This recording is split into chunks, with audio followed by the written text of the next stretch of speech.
Hi friends, இந்த video எதுக்குன்னு பார்த்தீங்கன்னா, நம்ம வீட்டில் இன்றைக்கி களி, முட்டை பொரியல், தக்காளி சட்னி இந்த 3 சேர்த்து சாப்பிட்டோம்னா அவ்வளோ டேஸ்ட்டாக இருக்கும்.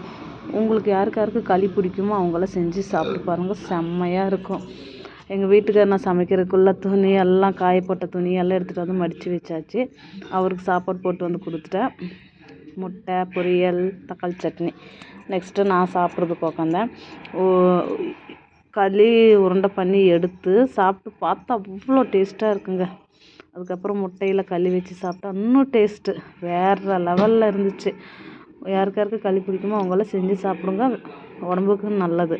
அடுத்தது நான் பச்சை மிளகாய் எடுத்து வச்சு சாப்பிட்டேன். பச்சை மிளகா நல்லதுன்னு சொல்லியிருக்காங்க. ஸோ அதுவும் சாப்பிட்டேன். வேறு லெவல் டேஸ்ட்டி செம்மையாக இருந்துச்சுங்க.